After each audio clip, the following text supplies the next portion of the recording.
Welcome to a New Beginning podcast. I'm your host, Maureen Doyle. I'm a certified life coach, author, and coffee enthusiast. Did you know that at any moment you can create a new beginning in your health, relationships, career, or mindset? Each week, I will share simple strategies to transform your life and create new beginnings. Ready to start yours? Let's dive in. Today, let's talk about auditing. I have been lucky enough to have experienced several careers in my 62 years. One of those, back in the late 80s, was working in a bank as an internal auditor. I examined various bank departments and their many locations in several states, looking for inefficiencies and discrepancies. I was curious and I had no judgment. I looked for systems that no longer served the company and made sure that the tasks and procedures reflected the bank's vision and its priorities. So what if we did that in our own lives? Conducted an audit? What if we just reviewed our life with zero judgment and a curious mind? So that's what we're going to do today.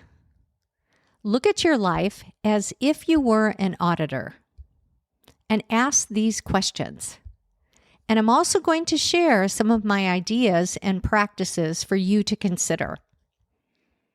So number one, ask yourself this: how do I start my day? Do I grab my phone, scroll social media, check the news?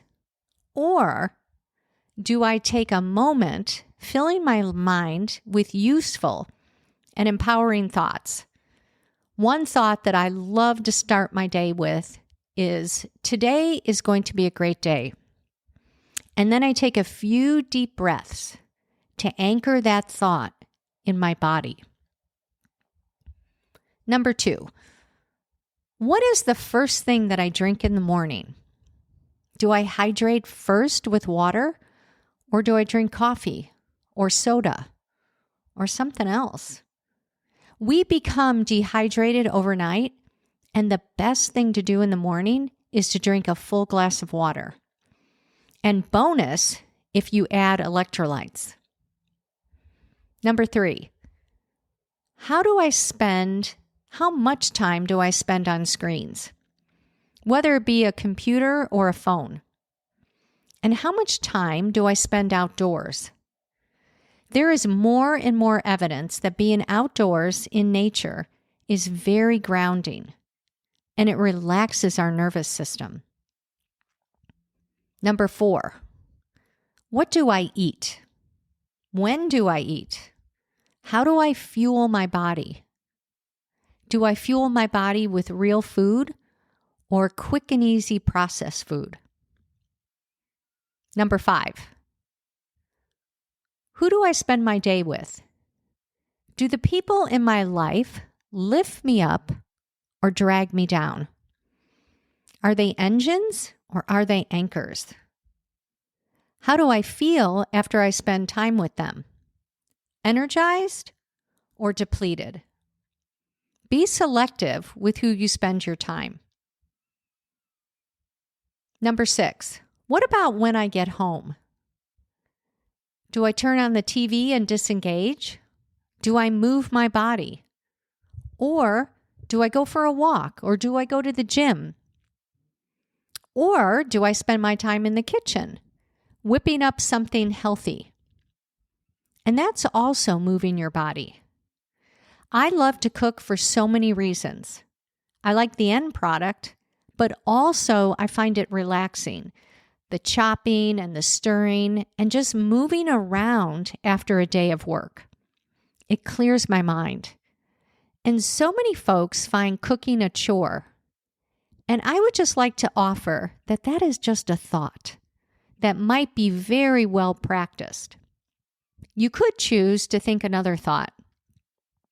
A good starting thought could be, cooking is not that bad. It's okay. Instead of, I hate it, and it's a chore.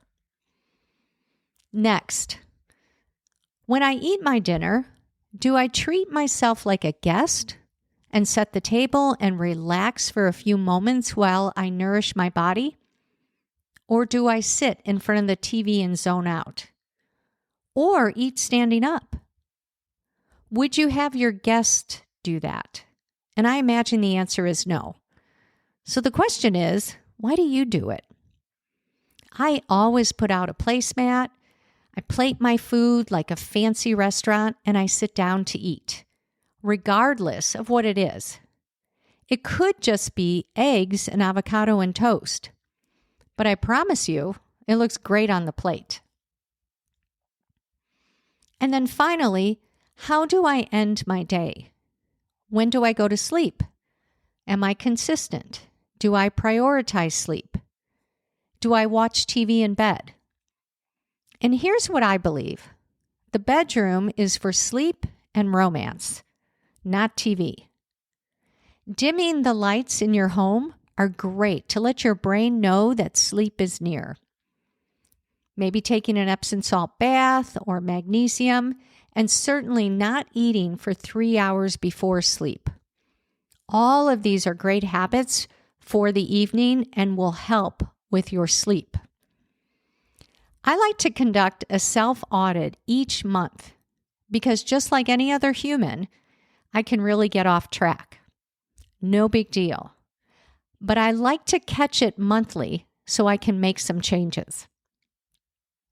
So look back at the last 30 days. Conduct a self-audit, and then also ask yourself these questions. What went well? What didn't go so well? And what would I like to change? Don't wait for the end of the year to conduct an audit. If the habits that you have right now are great, fabulous, just keep them up. But if you've noticed that some of your habits are not supporting your vision of yourself, change them up. And I can't emphasize this enough. No judgment.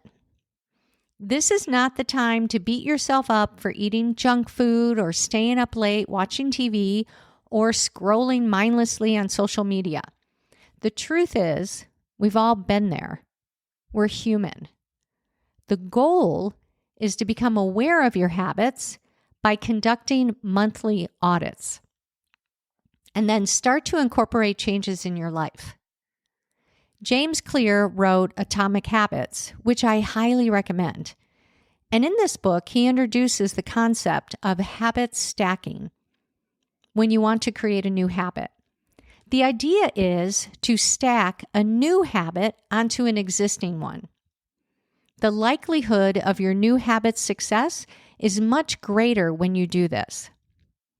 For example, after you brush your teeth in the morning, you might stack a new habit onto that, like just 5 minutes of stretching or doing a few planks. You brush your teeth every day, and then you just do the new habit.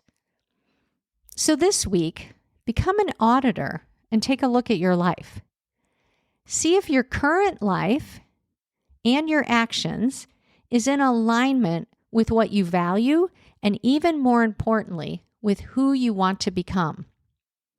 Perhaps there's an opportunity to make a few changes and to create new habits. And this is what I know for sure.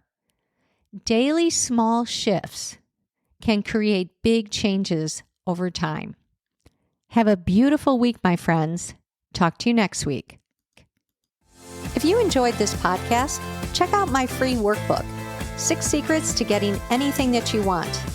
Head over to maureen-doyle.com/6secretsguide to pick up your free copy today.